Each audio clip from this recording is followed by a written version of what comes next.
Hello, ladies and gentlemen. This is Harbin speaking, and this is my Emulating Emily project. For this project, I've decided to do the poem Houses So the Wise Men Tell Me. Houses, so the wise men tell me. Mansions, mansions must be warm. Mansions cannot let the tears in. Mansions must exclude the storm.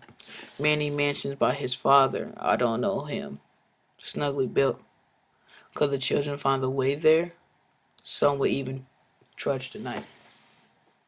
This poem has two stanzas, 8 lines, 4 lines in each stanza.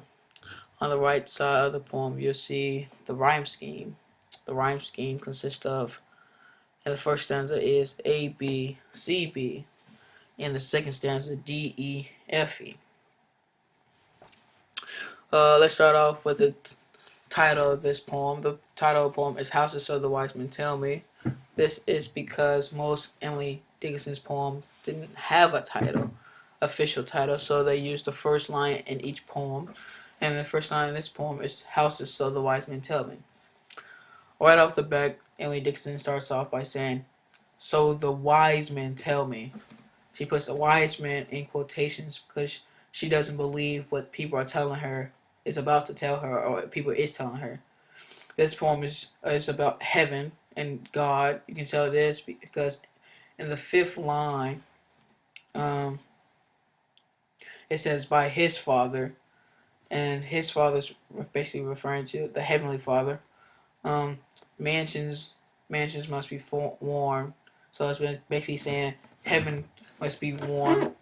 It must shut out the tears and exclude the storm, which means basically take away the hardships they suffer on planet Earth, and basically take it away as you enter heaven.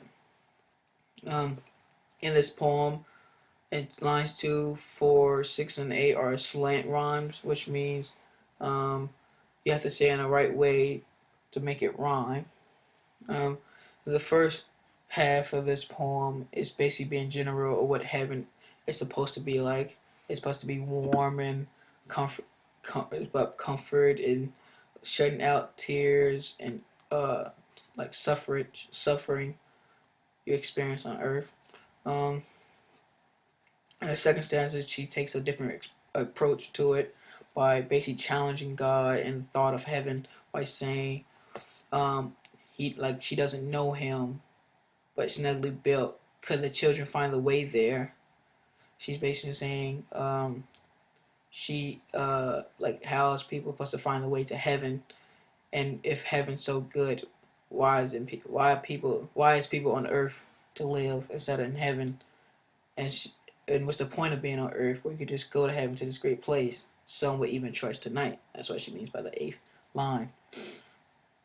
Mansions is a metaphor basically referring to heaven, and tears is it's a persona, like making mansions like real, like as a prequel. I said tears.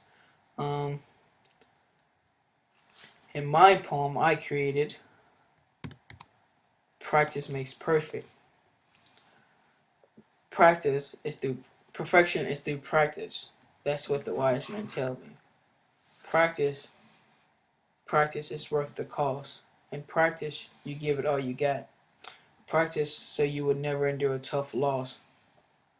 Practice is for me to get better. Practice is why I try and fail. Practice is the opportunity that I love. Practice is what I do, help win and prevail. Just like Emily Dickinson's poem, it has 8 lines and 2 stanzas, 4 lines in each stanza. On the right side of the poem, it has this. You can see that my poem has the same rhyme scheme as Emily Dickinson's poem, and slant rhymes just like Emily Dickinson's poem A, B, C, B, D, E, F, E. And lines 2, 4, 6, and 8 have slant lines. My poem is about practice and how practice is helpful for you to get better. In the first stanza, I was just like Emily Dickinson's by making mine general and like basically what you're supposed to do. I'm like and like the third line says practice, give it all you got. Practice worth the cost. So you would never endure a tough loss. But in the second stanza, I took a different approach, just like Emily Dixon did, by making it more personal. I said, practice is for me to get better. Practice is where I try and fail. Practice is the opportunity that I love. Is practice what I do to help win and prevail.